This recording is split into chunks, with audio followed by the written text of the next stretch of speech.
Ito patungkol po dito kay Senator Lacson na tama ang itong sinabi ni Senator Lacson na baka bukas o makalawa ikaw na ang makudita. Kasi po kung atin pong iisipin 9 against 15. Ang majority ngayon ay 9 members at yung ang minority ngayon ay 9 members. Ang majority is 15. So this is the first time na marami po ang minority. Meaning to say, hindi pa rin safe itong si Senator Soto na pwedeng yung 15 na yan ay magkaroon po ng pagbabago ng isip nila at sasabihin, palitan na natin itong si Senator Soto kasi hindi na po maganda ang kanyang mga desisyon dito sa Senado. So, parang tama ang sinabi nitong ni Senator Lacson pero sa totoo lang, no, may reaction ako dyan, may opinion ako dyan sa sinabi ni Senator Lacson. Okay, mamaya i-explain ko yan kasi ipapakita ko yung video na yan. Pangalawa nating pag-usapan ay humarap muli itong si Senator Estrada, no, na sa interview nitong si Pinky Webb at laging nabanggit dito ni Senator Estrada na ang alleged involvement niya sa flood control scandal ay lahat ng ito ay ganti, no? Kahit nga tayo nagsasabi ay malabo yan dahil si Senator Estrada, Senator Jinggoy ang nangunguna dito sa investigasyon at talagang ginigisa niya itong mga contractors tapos biglang babaliktad ang investigasyon doon sa House of Representatives. Si Jinggoy na yung sinasangkot nila, di ba? So parang off. Okay? So yun po ang ating itatalakay ngayong. Help me po muna na i-like at saka i-share itong video na ito para kakalat ito sa taong bayan. Okay? Mahalaga like and share. Okay, ready? Sabay-sabay mo tayong mag-like and share. 1, 2, 3, go! Ayan, naka-like and share na ba? And sa mga bago pa lang dito sa aking channel sa Don Mar TV, mag-subscribe na po kayo kung first time nyo itong napanood, no? Para lagi kayong updated sa ating mga balita. Okay, so without further ado, pakinggan natin itong si Senator Ping Lacson at tayo po'y magre-react dito, okay? Hindi po pwedeng Senate President ka lang na majority. Pero ito pa yung isang with a warning. Manipis yung 15 against 9. Baka bukas makalawa. Manipis yung yan ang ini-emphasize niya. Manipis ang 15 against 9. Kaya ako, ma-advise ko sa iyo, Soto, huwag kang masyadong kampante sa kalagayan mo ngayon. Kasi baka biglang baliktad yan Ito rin ang ipapayo ko sa iyo, Senator Soto. Huwag kang magpa-control sa presidente ng Pilipinas at huwag kang magpa-control sa Senate, sa House Speaker ng House of Representatives. Kasi kayo dyan sa Senado, maganda na sana ang inyong reputasyon dyan. Tumaas nga ang inyong marami ng taong bayan ang humahanga sa the way na mag-imbestiga ang Senado. Ako, kudos to Senator Chis Escudero na talagang gumaganda po ang reputasyon ng Senado. But nung pag-step down itong si Chis Escudero dahil nga I think this is very a bad move of the Senate. Kung sino man ang nagsimula dito na palitan itong si Chis Escudero, I think kasi kung i-analyze mo, sobrang bilis ng pangyayari Parang hindi talaga walang masyadong hindi masyadong pinag-isipan ang move na ito na palitan itong si Chis. Tingnan nyo ngayon. Ang daming mga inconsistency sa mga desisyon nila, di ba? Talagang makikita mo dito na ang majority at itong minority meron talagang mga pagdidebate, hindi mga pag-uunawaan. I know, normal yan. Pero come to think of this, bakit tatlo lang ang nagsasalita dyan sa majority?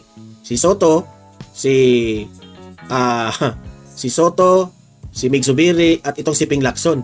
'Di ba? Nasaan na yung 15 members dyan? Bakit tiklop lang ang bibig ninyo dyan?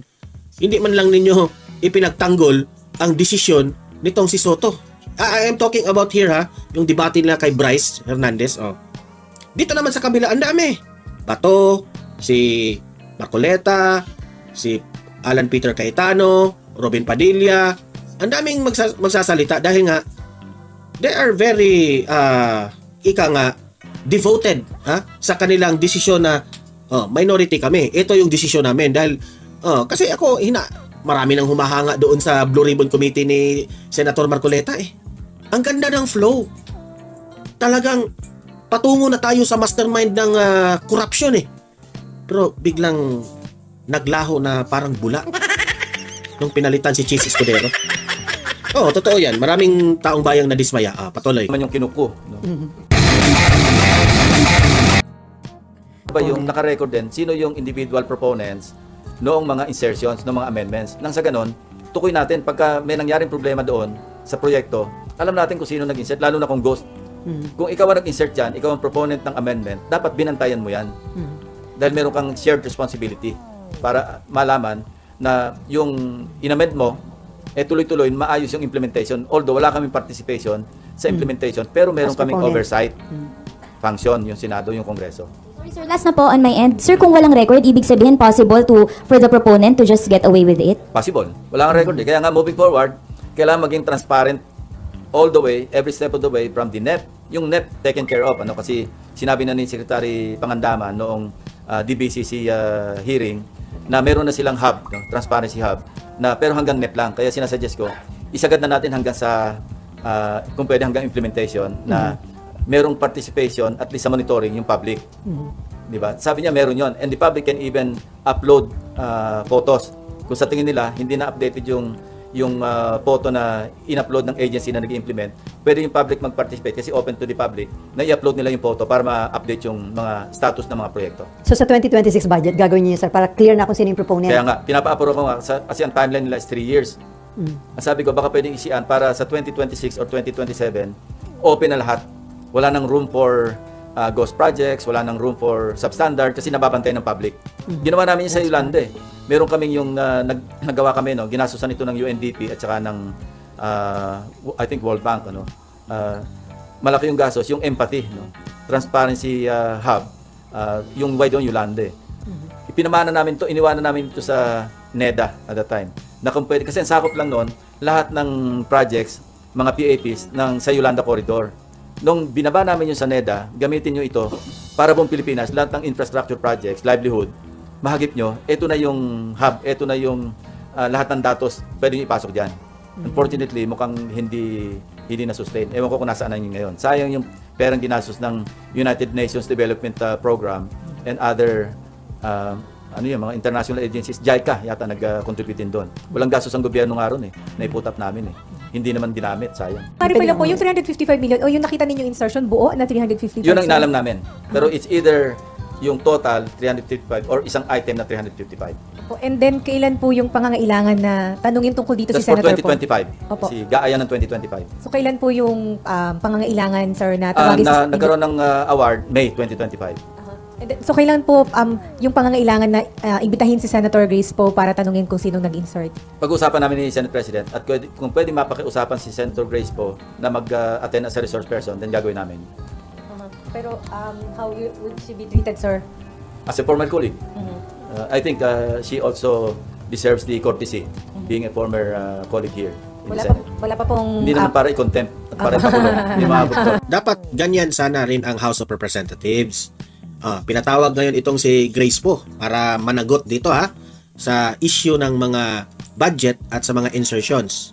Ngayon naman, imbitahin nyo dyan si Zaldico at si Tambaluslos sa House of Representatives. Di ba?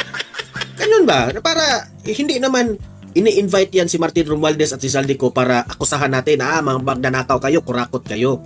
Yun na kasi ang na-inject sa mga utak ng taong bayan na itong si Zaldico at si Martin Romualdez ay dapat po managot, i-explain nila ang kanilang sarili for transparency for the Filipino people. Why?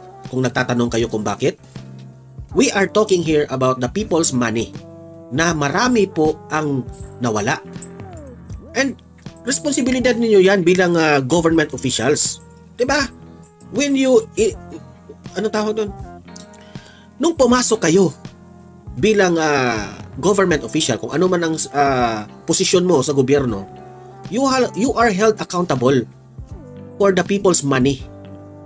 hindi ibig sabihin na held accountable ka, ano ka, ikaw na yung magnanakaw o ikaw na yung mananagot nito sa nawawalang pera. Hindi. I-explain mo ngayon sa taong bayan, why did it happen? Itong maraming mga ghost projects. Bakit maraming mga proyektong na substandard? So, hindi naman siguro mali na ipatawag natin yung Speaker of the House and itong si Zaldico, itong chairman ng kung ano-anong appropriations yan, na involved ang, hindi lang ito, we are not talking here of millions, we are talking here of billions of pesos na nawala. Now, kung mamaliitin mo ito, hindi dapat ito mamaliitin. Marami pong buhay ang nakasalalay dito sa pera na ito. Maraming Pilipino ang namamatay dahil walang pambayad sa hospital. Maraming taong nagugutom, namamatay kasi walang kain. Pero itong pera, itong nawawala sa bansang ito sana ang nagpabuhay sa kanila.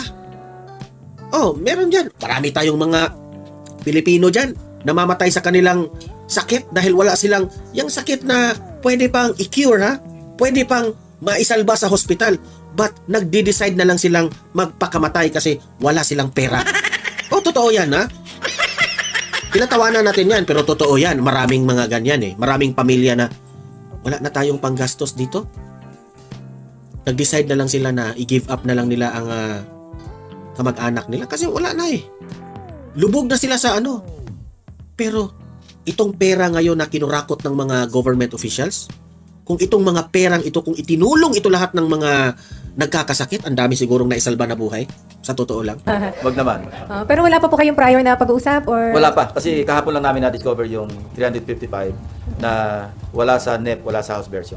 Kaya yan lang House of Representatives na nawagan ang taong bayan. Sundin nyo yung style ng Senado itong si Martin Romualdez na kung ikaw ay karapat-dapat na bigyan rin ng courtesy bilang House Speaker, irespeto ka. Pero kung pwede, humarap ka. Wag, Zaldico and House Speaker Martin Romualdez, wag kayong magtago. Humarap kayo sa taong bayan, magpa-interview kayo. Pumunta kayo sa hearing ng Tuwadcom, di ba? O kung anong mga com yan. Pumunta kayo. Be transparent of the Filipino people. Wag mong hayaan na meron kayong mga minions dyan na magtanggol sa inyo.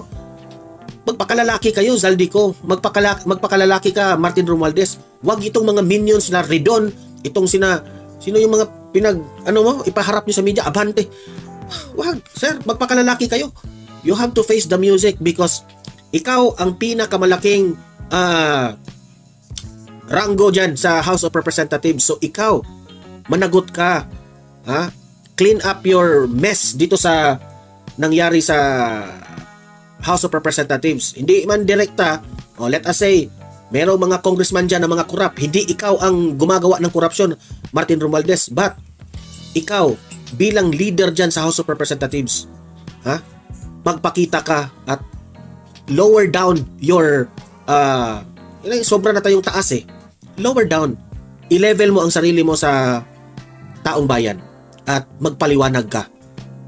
If you think na naisahan ka sa mga kasamahan mo dyan sa korupsyon, be a leader. Sitahin mo. Alisin ang dapat alisin.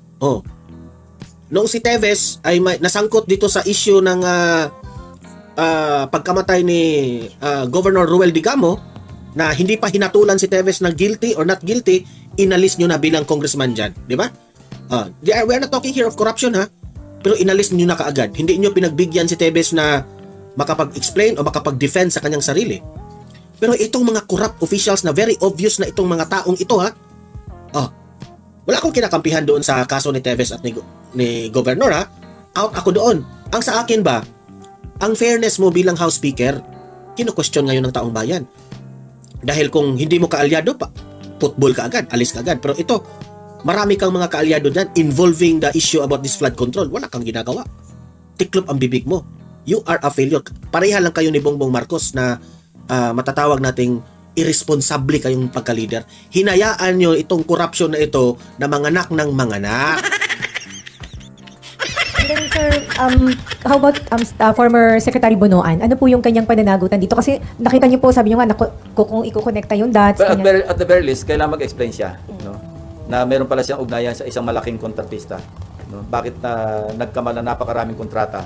At sa Bulacan pa lamang, flood control pa lamang, 2.195 billion na. Pero yun, hindi niya yung dinisclosure eh. So, may nakikita ba kayong intention to conceal the information? Ang nakikita ko lang, kasi paulit-ulit siyang isolated case yung napuntahan ni President Bongbong Marcos. Alam ko namang hindi isolated case yun. Di ba sabi ko nga, isolated case here, isolated case there, isolated cases everywhere. Ang hinihintay kong isolated case, yung tama yung pagka-implementa. Naghahanap ako nun. Plano ko mag-offer ng 1-month pension eh. Kung sino makapagpakita sa akin ng perfectly executed na flood control project anywhere in the Philippines. Kung meron, pag-iisipan ko hindi ko sigurado. Wala na, nasa Davao na yan. Hanapin mo na si Congressman Pulong Duterte. Yan ang pinaka-perfect na flood control. Sa